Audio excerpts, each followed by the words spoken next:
Hello, this is the design presentation for Staley High School additions and renovations as part of the approved 2020 bond vote.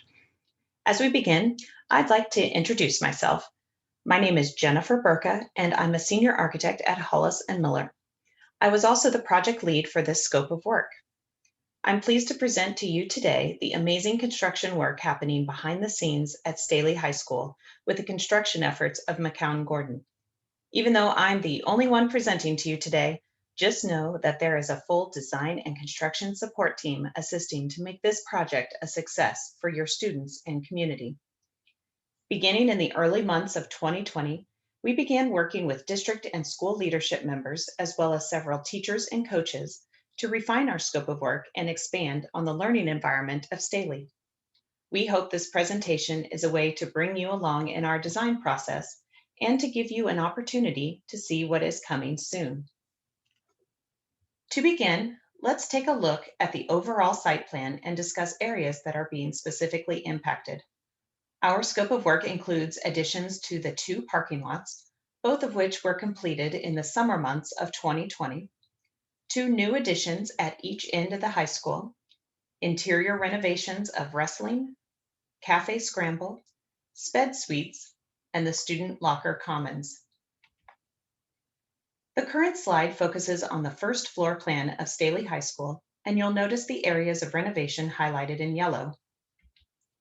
In the following slides, we're going to first focus our attention on the athletic addition.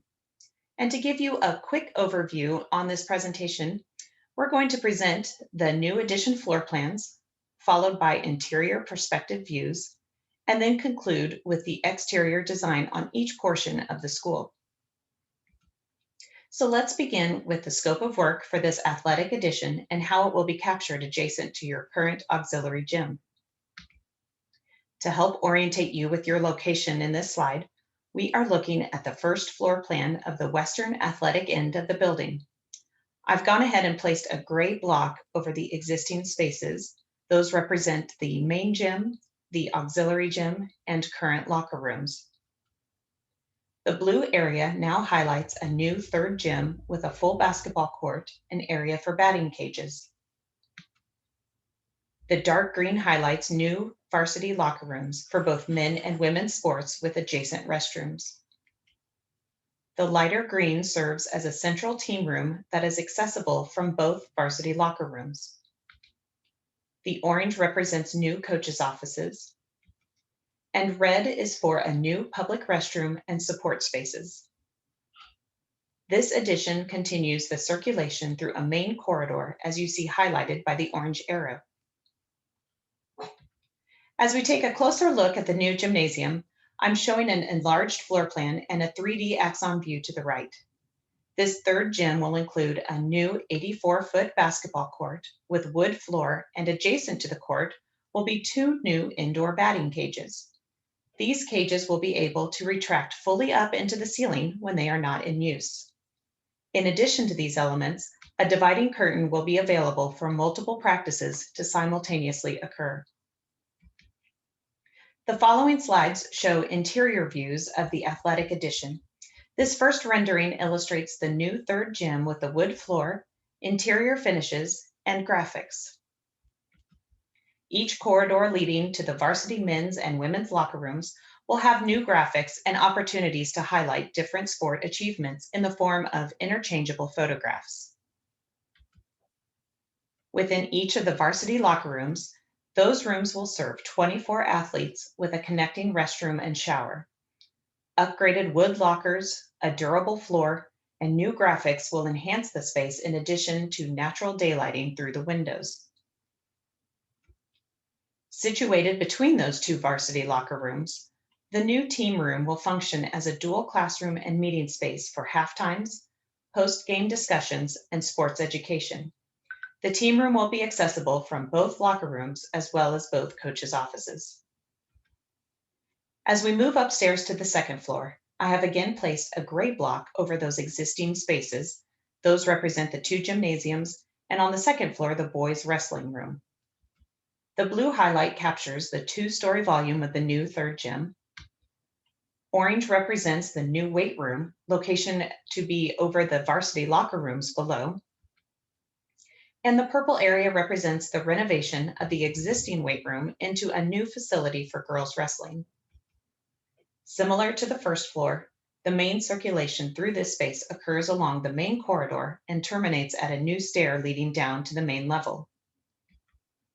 The weight room will increase from its current size and be configured to hold additional equipment racks. The space will have exposed ceiling structure to maximize the room height, as well as large areas of glazing to bring in natural daylighting, but also to offer views out. The floor will be designed to facilitate the requirements of the equipment weight itself and will highlight a Staley Falcon inlay at each set of equipment. Large Falcon graphics will be incorporated into the space, and team motivational language is presented throughout the space, including this view above the weight room mirrors. We started our design process by looking at the existing building to highlight the architectural features already present and to incorporate those items into the new work. Our goal was to create these additions as if they were always part of the original structure and not to draw any additional attention to them. The new third gym will be a continuation of that brick facade. We will continue the metal panel banding along the top edge of the parapet and continue that rhythm around to the north side. Due to this new gym serving as a high wind area, windows are not achievable in the design of that space. At the end of the athletic addition will be a new stair between the main gym entry and the upstairs weight room. We will highlight this area as a secondary entrance for athletic events and provide large windows and a canopy for visitors. This area will also incorporate new exterior graphics and signage. On the far left, you see the second floor weight room and the large windows facilitating that natural daylighting. As we move around to the north side, we are continuing the clear story windows across the new weight room, and you'll notice the banding of new windows below that serve the varsity locker rooms and team room. As we have done with the gym, we will continue the metal panel banding along the top edge of the parapet, and this will tie in with the existing building. Brick will be the main wall material, as you're seeing here. We'll now go back into the overall floor plan of the building and going to shift our attention to the east end of the building for the new academic addition. The following series of slides will take you through the new academic addition. The goals for this addition were to add additional general education classrooms, new pathway curriculum spaces, integrated development labs and science rooms, and finally, collaboration spaces that break away from the traditional classroom setup. As an added amenity for faculty and students, we have incorporated an outdoor learning environment from the main level. We'll begin again with the updates and additions to the first floor. On this level, we will add a total of 7 new classrooms and also provide opportunities for flex space and open collaboration. The North Kansas City District has worked especially hard on creating the pathway curriculum for the district and incorporating those educational spaces into the building were at the forefront of our design. We first have the need for these new general education classrooms as the student population continues to grow. Next is a new culinary fax room with multiple teaching stations and access to the exterior for additional food preparation techniques. New science labs serve a dual purpose to not only facilitate general science requirements, but also serve as ancillary teaching spaces connected to the new pathways. These pathway rooms are large open spaces that can facilitate a wide range of teaching curriculum and provide access with sliding doors between each room, as well as opening directly out to the outdoor classroom. New restrooms were also required with the addition, and then the creation of open flex areas, which have their direct connection to those outdoor classroom spaces. We'll discuss the outdoor classroom more in depth a bit later. Let's take a closer look at the new culinary fax room. This classroom is significantly larger than the current fax room and offers commercial equipment for students to enhance their culinary skills. 3 learning stations are available for 8 students per station. A full dishwashing area and laundry station are positioned on the east end, and then separate space for pantry storage. A teaching demonstration station and traditional classroom technology is also included within the new classroom. On the second level, we have maintained a similar classroom configuration as the first floor, but with the add of an additional classroom space. The general education spaces again enclose the perimeter. A new art classroom has been provided above the culinary space and allows for a variety of art media to be used and taught within this space. Pathway classrooms occupy the center space of the addition, and an oversized pathway class takes the former spot of science labs below.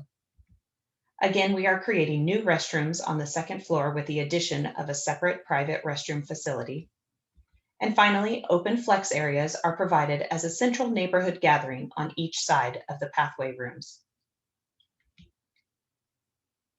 We'll now take a look at some interior renderings of this new academic space to highlight the new features and graphic design. This image shows the connection from the existing building into the new addition at each level. We are recognizing the pathway curriculum with wayfinding signage and motivational graphics. In addition to these elements, we are celebrating school pride with the highlighted colors of Staley green. This slide illustrates those graphic representations in an elevation view for your clarity. The open flex areas that were shown on previous slides are what you're viewing here. This is the first level flex area, and it connects to the classrooms, science labs, pathways, and has direct access to the exterior classroom. A variety of seating options will be installed for students to collaborate in a learning environment different than a typical classroom setting, and also give flexibility for the size of group to gather. This image shows you that same collaboration area, but on the second floor. And in this rendering, you'll notice booth seating for more focused study, and also a separate presentation area in the background, which connects to the new art room. The science labs will mimic current finishes within the existing building. These rooms will dual purpose as additional general science rooms, as well as pathway workspace labs. Open and flexible seating was desired in the pathway rooms to allow for creativity within the curriculum. The volume of the room allows for natural daylighting to flood into the space, and the ceiling height has been elevated on the second floor with that additional clear story space. I'll next take you through a series of slides to show you the exterior. Overall, as it was with the athletic edition, our goal was to continue the design language of the exterior and keep the same materials and rhythm of the building. Here you are looking at the east facade, which faces out towards the pond, and the expansion of the outdoor classroom and gathering area. One of the special features that we wanted to bring to this addition was the opportunity to expand towards the pond and highlight its use as an educational feature. In looking at the original shapes of the main entry and the pond itself, we wanted to mimic that organic feel and use materials that felt appropriate for an outdoor setting. This bird's eye view of the outdoor space shows you the organic shape of the outdoor classroom, which allows for multiple classes to take advantage of this space simultaneously. There are two areas which are covered by the classrooms of the second floor, and those spaces have writing surfaces and access to water for classroom projects and experiments. That perimeter wall of the built space has a continuous seating wall to be used by students, with stairs that then open up towards the pond for direct access. We'll now step back inside the building and focus the remainder of this presentation on interior renovations. To start, we'll take a quick look at the cafe scramble renovations. As we know that student population numbers are rising, we need to make sure we are appropriately accommodating those numbers within our support spaces as well. The existing footprint of the Falcon Fair Cafe has served its users well. However, this is one space affected daily by the quantity of students and staff who walk through here. Our goal was to increase the serving area to allow more efficient placement of food and to also expand on those available options to students. We've basically taken the front wall and pushed it out in alignment with the hallway above. This expansion allows for additional serving islands, reconfiguration of hot food service, and most importantly, offers more circulation space for the students to gather their food and also to queue at the cashiers. Condiment bars will still remain out in the open and be accessible to all. Directly adjacent to the cafe is the student locker commons, which occupy space on both the first and second floor. During the previous school year, a survey was sent out to all students to ask about their usage and frequency of visits to the current lockers. What we found, which is very common across several districts, is that every student is not needing access to a locker on a daily or sometimes even weekly basis. These two spaces of lockers occupy a significant amount of square footage that could be reimagined into a new learning environment and innovation center. We'll start with the renovations of the first floor locker commons. As you can see, this area of lockers takes up a large percentage of floor space here adjacent to the Grand Hall and cafe space. As we took a fresh look in this area, we've condensed the locker footprint into a much smaller area with a variety of locker sizes to accommodate student needs on a more daily basis. In addition to that shift, we are creating more room for lunch seating and doing so in a variety of seating options. The new furniture will entail booth seating, high-top tables, and standard table height seating, but at a smaller gathering size than the typical 8-seat cafeteria tables. Based off the responses we received from the locker survey, it was apparent that a designated locker is no longer needed. Students with large musical instruments or athletic gear typically have a separate locker assigned to them, and these student lockers are repeatedly not used or simply just sitting empty. To remedy the occasional need for a locker, we are installing what is more typically known as a day locker that you may see in a health club or gym. These lockers are single-use operations with a one-time code.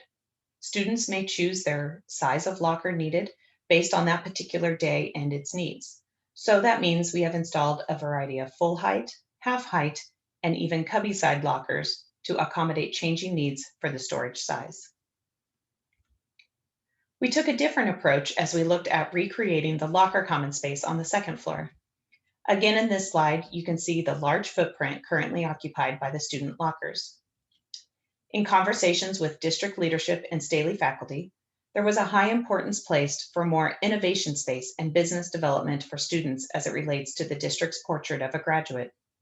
We have reimagined this space into a student collaboration lab that has a multitude of seating and meeting spaces available. This space includes collaboration meeting areas enclosed with glass fronts and flexible walls for writing or pinup space. Booth seating is also available here for more focused learning. Media walls are scattered throughout the space with adjacent seating for presentations and collaborative work. And most importantly, this area can be utilized during independent study time or as a full classroom space when appropriate. It is also a great space for student mentorship with business partners, entrepreneurial efforts, and another resource for student clubs and organizations. The flexible furniture allows for groups of all sizes to participate in this space. Here we are showing some interior renderings of the new student common space with the booth seating and meeting rooms. We are utilizing the same finished materials and colors that were previously shown in the academic edition. The overall goal is to create a more professional setting to facilitate those student environments. Another view of that interior space with the meeting room to the left and open seating configurations on the right.